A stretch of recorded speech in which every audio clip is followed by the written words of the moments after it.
আরজি করে 2024 সালে ডক্টর দেবনাথের সঙ্গে যে ঘটনাটা ঘটেছে সেটা অত্যন্ত দুঃখজনক, সেটা তো আমরা সবাই জানি। আর সব থেকে আশ্চর্য লাগে দেখে, জানি না কেন তার নামটা দেওয়া হয় না, কারণ আমার মতে এটাই যে যে ধর্ষিত হয় তার লজ্জার কি আছে, যে ধর্ষক তারই লজ্জা হওয়া উচিত। কিন্তু যদিও তার না, যদিও মানে এদেশে আমি দেখেছি নামটা রিভিল করা হয় না। যাই হোক, তো ওনাকে ডক্টর দেবনাথ হিসেবেই বলছি। তো ওনার মাকে দেখলাম, মানে সত্যি ওনার ফ্যামিলি যেভাবে কষ্ট পেয়েছে, আর বর্তমানে যেটা এখন দেখছি যে সরকার পাল্টেছে, তো উনি এতটা কষ্ট করেছেন। তো আমার মতে সত্যি কথা বলতে যারা সত্যিকারের দোষী তাদের সত্যি শাস্তি দেওয়াটা উচিত।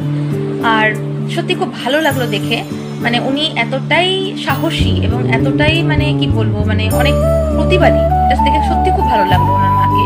আর এরকম মায়ের গর্ভে তো এত সুন্দর একটা মেয়ে জন্মাবেই, এটাই আশা করব যেন কর্মার জন্য যারা আসল দোষী তাদের জন্য সত্যিকারের শাস্তি হয়। যেভাবেই সব থেকে কষ্ট হচ্ছে এটাই যে ওনার মা একটা কথা বলেছে যে যতদিন না আমার মেয়ের বিচার ততদিন আমি মাথায় চিরুনি ব্যবহার করব না। মানে কতটা কষ্ট পেয়েছে, এটা স্বাভাবিক, একটা মা তার সন্তান কষ্ট পাবেই।